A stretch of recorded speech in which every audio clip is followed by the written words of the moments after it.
Bulu Vinaka and welcome to the program. The program's objective is to inspire some up-and-coming rugby players who are trying to pursue a career for themselves in the lucrative professional rugby market. The program is all about humble beginnings, and the stories of how some Fijian players have really done well for themselves, playing rugby here in Aotearoa, New Zealand, and also all over the world as rugby mercenaries. The story today is all about Waisake Sotutu. Who is Waisake Sotutu? Sotutu played midfield backs for Auckland during the National Provincial Championship rugby days, and of course the slow transition to Super 15 rugby franchise platform. What do we know about Sotutu? More or less someone who sends shivers down the spine of his opponents whenever he runs into the rugby paddock. This is the inspirational story of Waisake Sotutu and how he has etched a name for himself in the annals of rugby history, coming of course from a humble Fijian background. It probably all started even before I started playing rugby in New Zealand. It was my first sort of recollection of rugby was when my dad, the whole family were living in England, and it'd be a Saturday afternoon. The big, I can't remember what the show was called, but there was a rugby show on TV, and it was my parents and my brothers watching TV and watching the rugby on a Saturday afternoon. And back then I knew the game of rugby, but I didn't really understand it and I didn't really enjoy it. So I'd pop my head in, have a look what the score was, and I'd be out again, and I'd be out playing in the garden or something. No interest at all in rugby at that time? Originally, no, I didn't really like the game. It was too difficult to understand. I preferred soccer, I preferred football. And back in those days, I followed actually Liverpool Football Club, and that was what I preferred to watch when I was really young. Rugby really started for me in 1983 when I started going to Wesley College, a Methodist boarding school. So you moved from England to New Zealand? Yeah, so due to Dad's work, we did quite a lot of travel around the world, and from the UK we actually moved to Nauru, a small island in the Pacific, and then the so second... You've been almost somewhere from England to Nauru to New Zealand, you've been? Yeah. So we lived in Canberra, I lived in Wellington as well, and this is all due to Dad's work. And then we got to Nauru when he'd taken up a new job with the United Nations, and the secondary school there was going through probably a bit of a stage where they weren't maybe up to standard. I couldn't remember what the reason was, and my brother Willie was going to Wesley College, and he was in his last year at Wesley, and my parents decided to send me to Wesley College. So my first year would be Willie's last year, and he'd sort of helped me through that initial year and helped me sort of bed down. And so that's where my introduction to rugby started. We've never heard Willie, so does Willie play rugby too? Willie played rugby. He was a halfback. He got quite bad knee injury, and so he didn't really play a lot when he left school. He ended up going to Otago University and studied to be a doctor, and that's what he does at the moment. He's actually got a young son, Ronnie, who's played a bit of rugby for an Otago development squad and also Otago Sevens as well. So let's talk about rugby here in New Zealand. When you first started off, you started off in school. I believe one of the differences of rugby here in New Zealand is structure and development. How did you get through the system at the time? Coming from England to Nauru, here to New Zealand, meeting all these new young boys and playing a whole new different game. I mean, I hadn't known rugby in other countries, so it was rugby, the game was new to me. Rugby, the development program was new to me as well. And so when I got to school, I was actually too young to play for Wesley. And so I had to go and play for a club, and the club was Patamahoe. And so I think I was 12 when I first started playing. And like I said, I had no idea about the rules of the game. My first sort of memory of the rule of one of my first games was the ball went dead, was kicked dead, and I was chasing it through. I was actually playing prop, and the ball went dead, and then all our players were running backwards, and I couldn't understand why our players were running away from the player that had the ball. And so he was running up to take a quick 22 dropout. And my understanding of the game, like I said, it was 0 to nothing. And so as he ran up towards the 22 to take the quick drop kick, I ran towards him and made a tackle on him before he made the kick. And then the ref blew his whistle and said, "What are you doing?" And I said, "I no idea, ref, he was running and I made the tackle." So again, a real big learning curve for me, year one, year two, and then also playing prop as well. So I had really no idea what I was doing. But that's why I learnt about the game of rugby. There was no pressure, you could play anywhere. And it was just all about having fun, I guess, and learning in those first years. When did you start play rugby for your school? So it was the second year, 83, 84, and I played for the second, fifth, so it was either the second or the third 15, and so I was put on the wing that year, and again, you stand on your wing, you wait for the ball. So you moved from the forwards to wing? From the forwards to the wing, and again... How did he do that? Was it speed or...? I have no idea. I guess they just... they wanted to put the ball in my hands and run, and and again, it was just a real simple game, just catch the ball and run. Catch and pass, I don't even know if we did catch and pass back then, but the game still was learning. It was a learning curve for me, and very new, and just trying to get my head around rules and that. At that time, did you now start to believe that there's something else than football, apart from that game that you loved first when you were young? That there was rugby, and there was something in rugby that you can follow on to?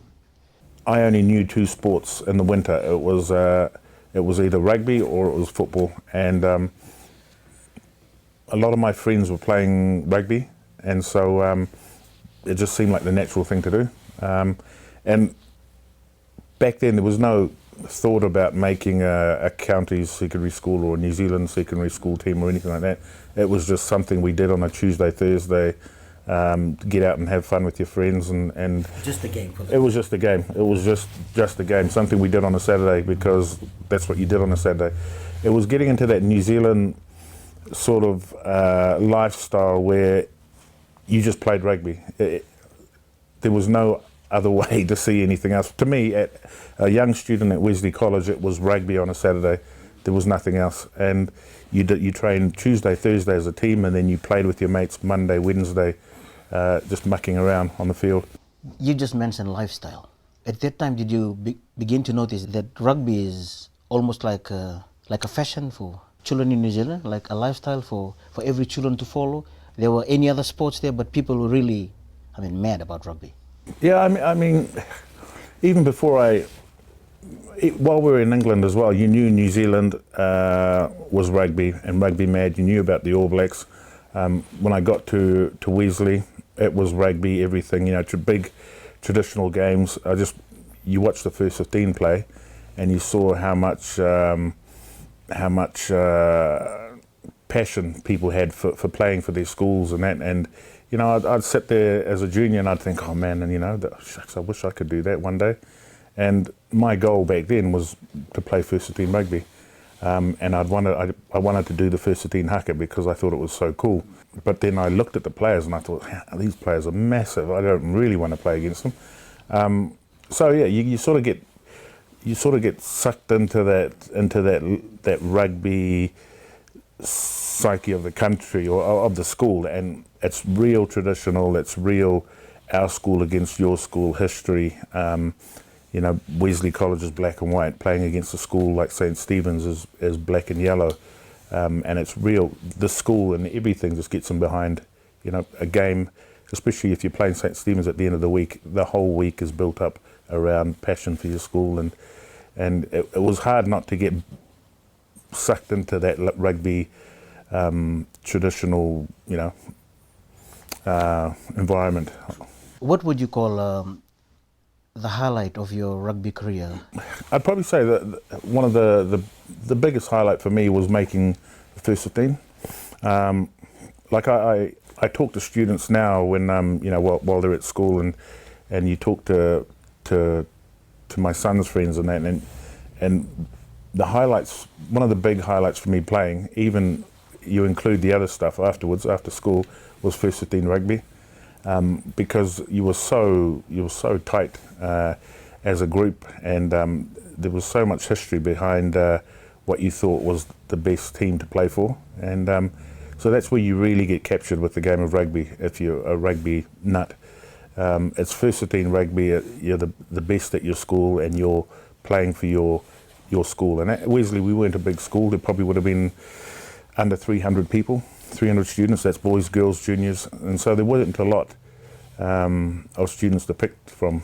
But we always had that culture of being really tight-knit and that we could take on anyone. And so, the first 15, making the first 15, and then probably making the top 4 final would have been, real highlights for me. Were there some moments and faces that you still remember back then, now? Yeah. I mean, you go forward a few years. When I was playing with Alfred, we played for New Zealand secondary schools, and we had a guy that was playing with us that was Willie Ofengawe, who ended up staying in Australia and playing for Australia. And people we came across, we played the English schools in Australia that year, and then a few of those guys were playing for England a few years later.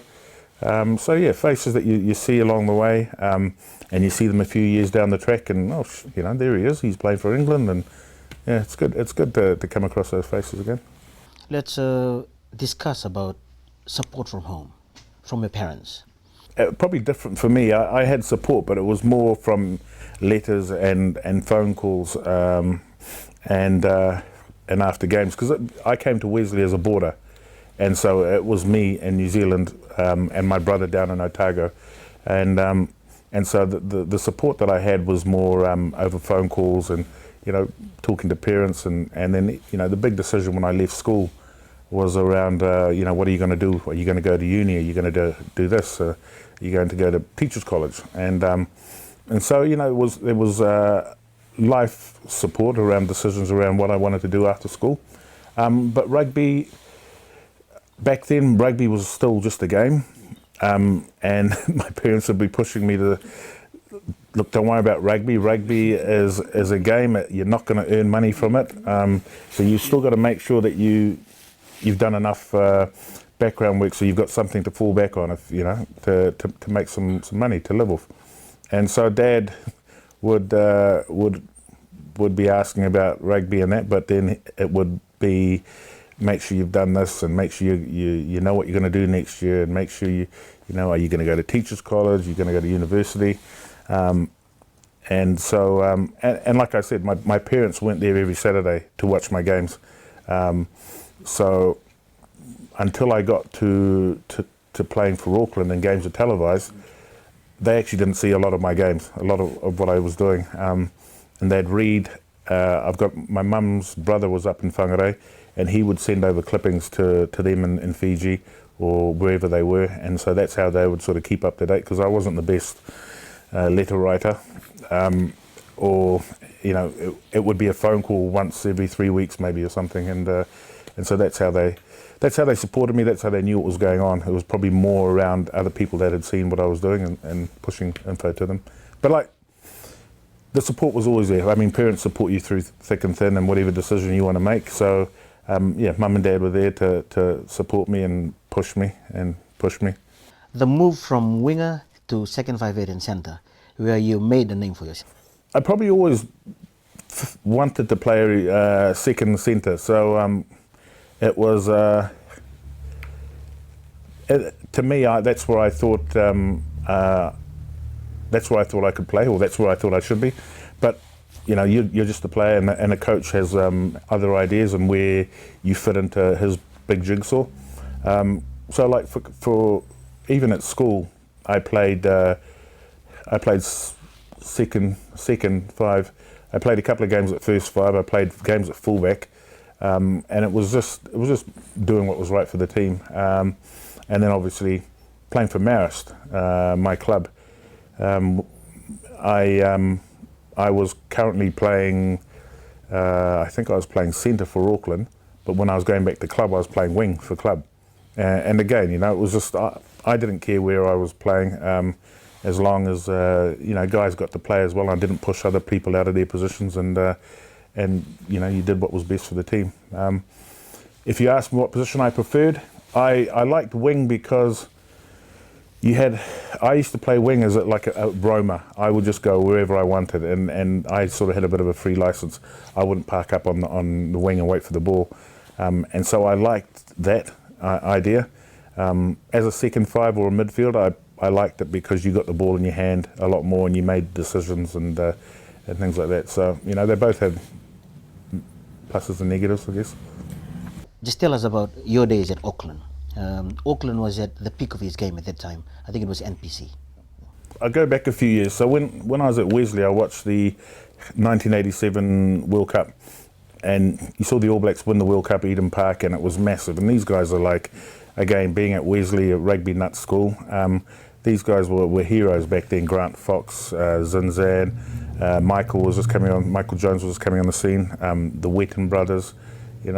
These guys were true and and real heroes of the game. And then when I left school, the first club that I went to was the university club in Auckland, and I knew that Grant Fox and John Drake and who else was there? Sean Fitzpatrick played for the club. And so we'd done pre-season, we'd gone through pre-season, and we'd been run off our legs and absolutely shattered. First game of the season comes up, and we're playing out at Waitemata Rugby Club, and we're sitting in the change room, and we're all sitting there, and the jerseys are up on the hooks, and then the door opens up, and then Grant Fox walks in, John Drake walks in, and Sean Fitzpatrick, and I'm sitting in the change room, and I just look towards the door, and I'm like. And like these are guys that had been heroes, and I'd seen All Blacks on TV, but I'd never been around them. And they walked in and they just walked around, shook your hands and that. And so my first club game in Auckland, I played with Grant Fox, outside Grant Fox and that. And I think, I can't even remember most of the game because I was just looking at him, he was passing me the ball. And like a year before that, I was playing schoolboy rugby. And then back then it was sort of, it wasn't common sort of thing. And so I had come straight out of school and I was playing Prem rugby and then outside Grant Fox. So that was a massive buzz for me. And so that was my first sort of like introduction to mixing with these guys. And then I moved to Marist, and Marist, the reason I went to Marist is that there were a lot of boys that I'd played against when I was at school, and they'd played for traditional schools and we'd been quite close. And so I ended up moving to Marist, and I didn't know that playing for the club they had Zinzan Brook, Robin Brook, Bernie McCarhill, Terry Wright, Grant, John Kerwin, and Shane House. So they had masses of All Blacks, Pat Lamb. And then it wasn't until we started getting into the serious part of the season that these guys would come back. And then again, you're mixing shoulders with these guys, playing outside them and playing club games in them. And then you get to Auckland stuff, and you knew that pretty much the Auckland team was an All Black team. When you played with those guys, they lifted you. You just had a confidence to be able to beat anyone. And I remember playing one of our games against North Harbour. Ronnie Clark and myself were in the midfield for Auckland, and we're marking Frank Bunce and Walter Little. And it was a rainy, wet day, and the grounds were covered in mud, and it was a real close game. They were bombing it all day because the grounds were so muddy and the ball was so slippery. And I remember lineouts and scrums. Zinny would be standing at the back of the lineout, and he'd look at over his shoulder at me and Ronnie because we were quite young. And he'd shout out, "Saki, Ronnie, don't miss a tackle." And we were like, there was no way in the world we were going to miss tackles. But that's the power of somebody that you respect, and that you'd do anything for them. And it's like, "Saki, Ronnie, don't miss a tackle." Yeah. So I mean, again, these guys were now current All Blacks and superstars, and again, we're getting to play with them every weekend with Auckland. Did you ever think of wearing the All Black jersey at one time? You didn't really think about it. You just played rugby, and then until you started getting a bit of notice, and then it probably starts to come into your thinking. It's like, oh shucks, maybe I do have a chance. And so I think it was 1994, I won Player of the Year in New Zealand. And so that was the year before the All Black camp for South Africa.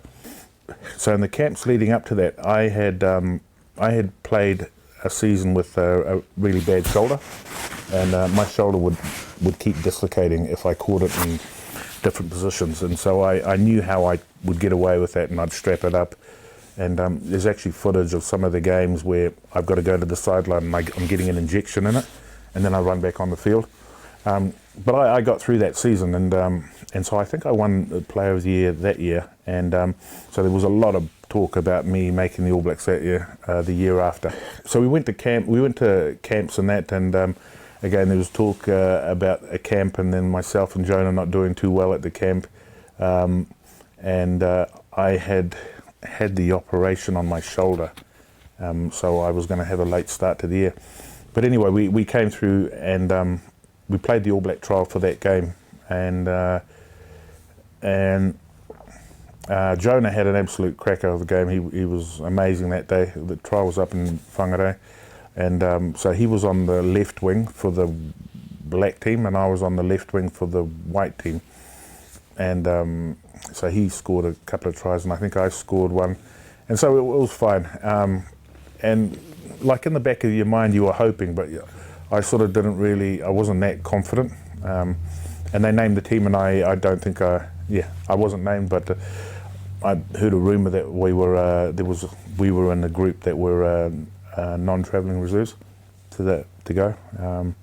But we were close. I played New Zealand B that year against Canada, and on the tape of the footage that I've given you as well, and that was enjoyable. So yeah, I was thereabouts, but didn't actually go all the way. What were some of the moments that you would like to remember during your rugby days? Some matches that you want to remember? Some moments that you'll never forget? I guess, special moments. First game for Auckland. First try for Auckland was, we took the Shield down to mid-Canterbury, I think. And my first try for Auckland, I think I scored 35 seconds after kickoff. It just happened so quick, and that was a bit of a buzzy time for me. The 50th rugby, the Ranfurly Shield Challenge that we defended it against Otago, that was quite a big moment. And I remember having a parade down Queen Street. Like, I would never imagine one happening now, but Queen Street was actually packed when we did it. And you have a look at the crowds now that watch ITM games. It's like, wow, I don't think you'd get away with something like that now. But we played touring teams. We played Ireland. We played Ireland, beat Ireland. We played who else did we play? We played the Lions and beat the Lions. So some great moments. Some massive moments. In times that times I won't forget. We went overseas with Auckland. We went to Argentina. We went to UK.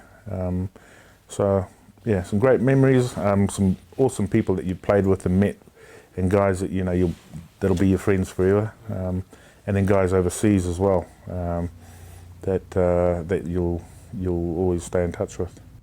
When Super Franchise started, how did this all change the rugby scenario here? Yeah. And of course all over the world. When I first started playing for Auckland, it was we train as a team Tuesday, Thursday. You do your own training other days, but when we came in to train, training would start at say 6 o'clock, and it would be finished at 7 o'clock on the dot, 1 hour. That's everything from warm up to finish. And in that time, I still remember it, that you'd come in, get changed, go out for training, bang on the dot 6 start, bang on the dot 7 we'd be finished, or even earlier, we'd be walking off, and that was training. Now with professionalism, players have got to be bigger, stronger, faster, fitter.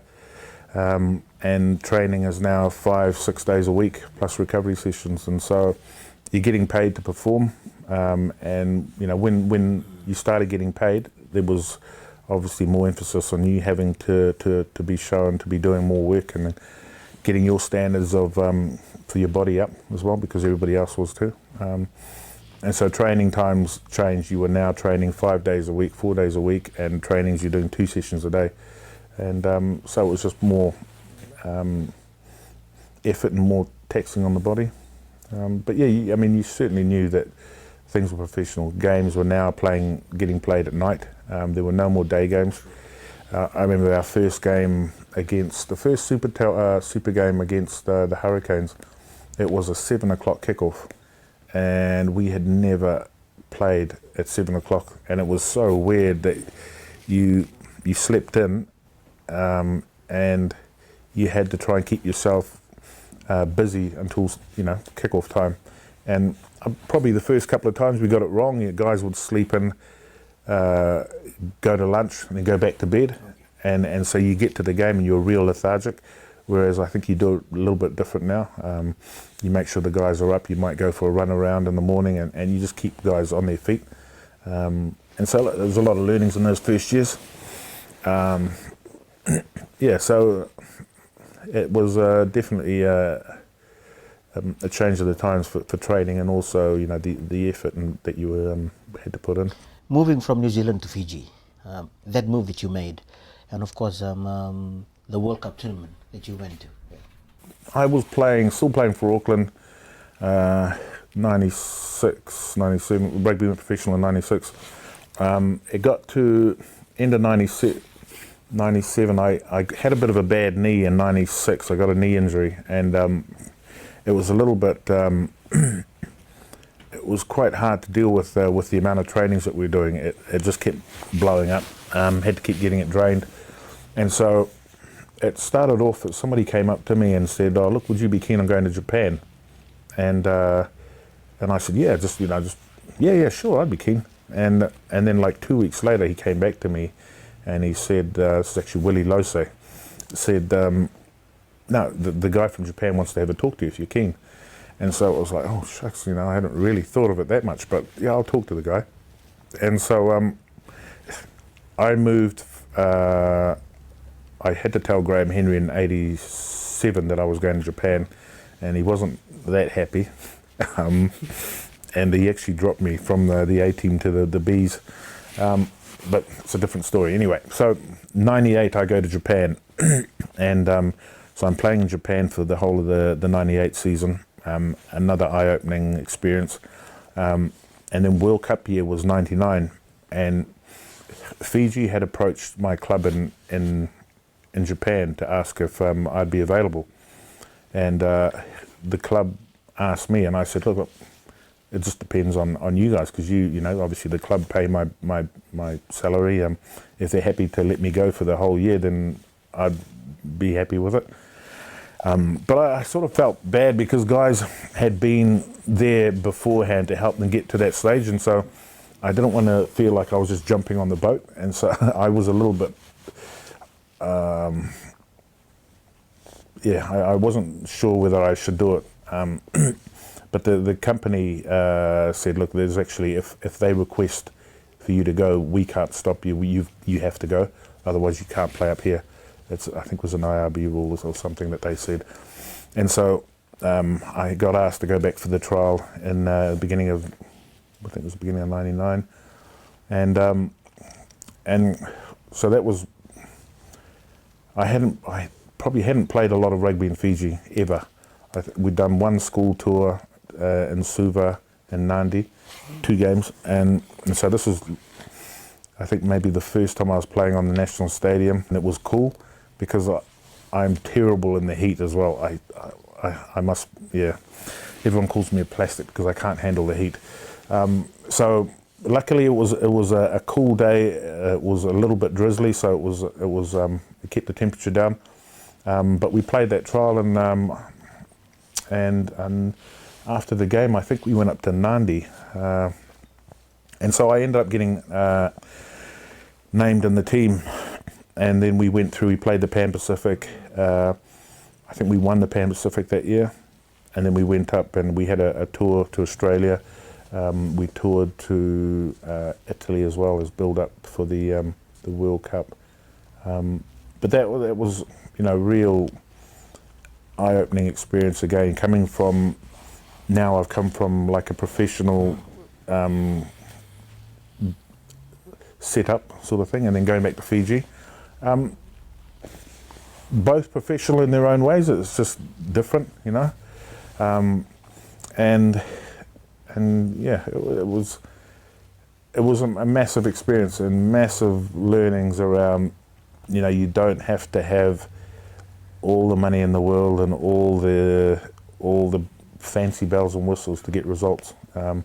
As long as you had a couple of strong coaches that had their ideas around how to get the best out of the team, you know, anything was possible. And you know, there was a lot of talented players that came together for that team that year, and you know, had a good time on the field. You know, they played well, and they, you know, did some good stuff off the field as well. You moved from an environment where rugby is played structured wise, then over to Fiji, where everything is a bit loose on the field. But your team did well at the tournament. We brought a bit of structure back to it, I think, with Nicky, myself, Greg Smith, Alfie. We sort of had a bit of an idea on how we wanted to play the game, obviously with the coaches as well. And it was, we knew that we couldn't get away from what you know, Fiji boys are good at, which is flair and making use of the ball.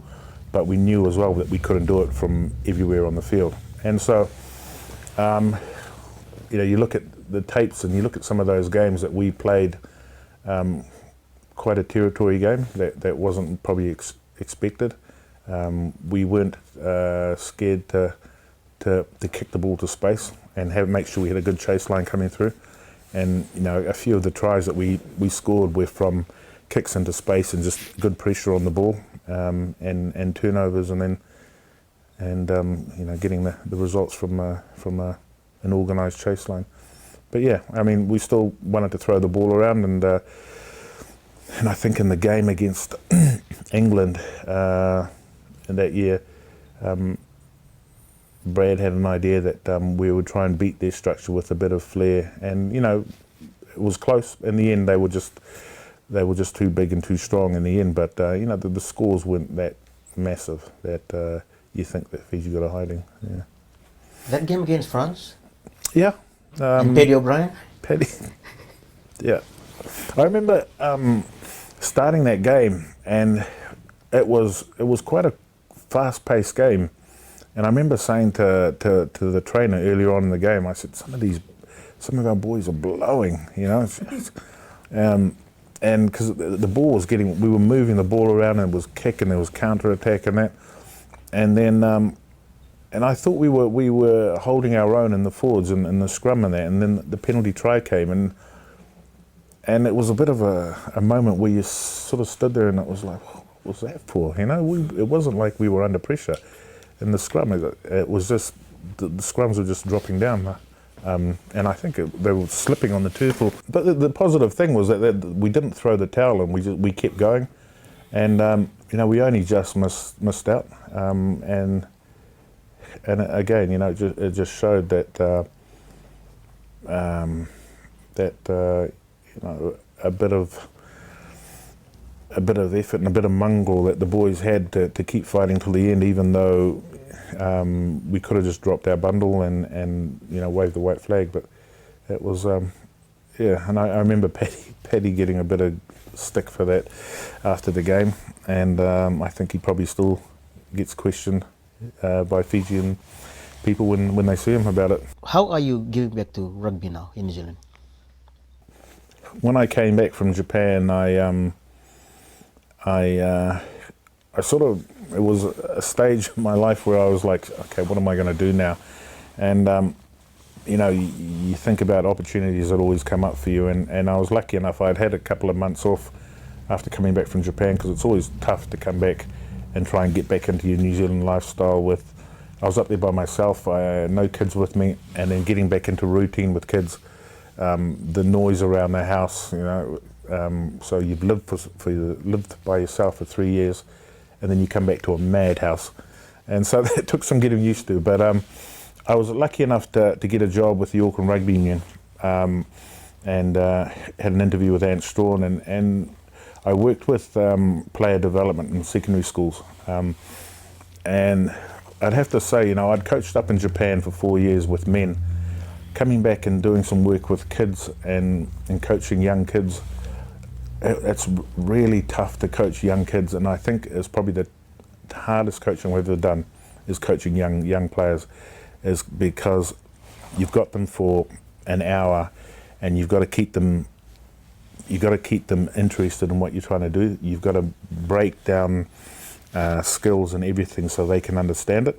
So I've got it in my head, but the key thing is getting it into their head and making sure they understand it. And so I work for the Auckland Rugby Union, working in schools in the South region and also the East region for 6 years. And with that job, I ended up coaching the Auckland Sevens team for about 3 years, and I've just come out of that. So I've done a lot of work with schools and some of the older players that have just started coming through into Blues and ITM, like a Teleni Su. He's playing for the Chiefs now. He plays for Auckland. Both Akira and Rico came through our sevens program. Milani Nanai playing for the Blues now. So a lot of these boys have come through Auckland Sevens. They've been given a bit of a rocket because sevens training is hard, and you try and teach them some good habits with sevens about sleep, eating, rest and that.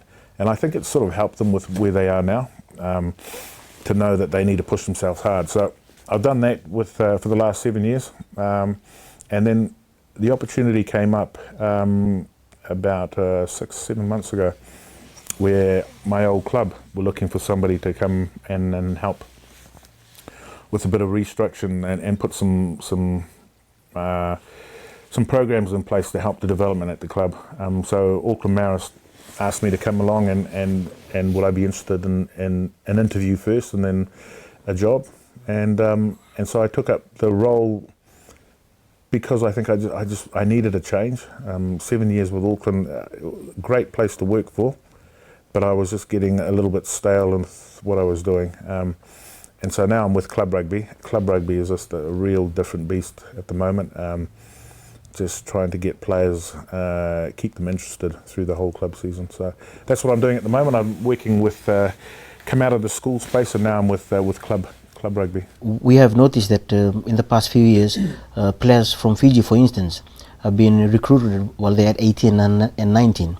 But I think there is a pattern now that the players from Fiji are coming in at a very young age of around 15 to 16. Is there a change in that? I think around the rules with immigration and that, it's a lot easier to get Fiji students in if they're going to school, and you can get them in over multiple years with a student visa. Once you leave school and you try and bring players over, you can't come in because you're a rugby player. You've got to come in for specialised work, and part of the rules requirements for visas is that a player can't come in and take the job opportunity for a player that's a Kiwi that's already here. So you can't say I'm bringing Georgie in from Suva to be a carpenter when there's plenty of carpenters in New Zealand, because it's just taking an opportunity away. So players that do come in have to have a special skill, and like I know a few players come into New Zealand and they go and work in the either the forestry, do some forestry work either up in Northland or down in the South Island, and so it's specialist skilled work. And so and the other thing is there's probably not a lot of Kiwis that will do that work as well. So you get the Fiji boys in because it's work that they'll do, but then also they play for clubs up north or down in Christchurch, I think it is. Looking back now, how has rugby instilled some characters into you, development as a whole? It's taught me that that I guess if you put your mind to it, anything is possible. I mean, you hear that a lot, but and then just to keep working at something. If you want something enough, you just got to keep working towards it. And that's what we try and do with our kids as well. We don't force them to do something. We try and give them the advice, to give something a go.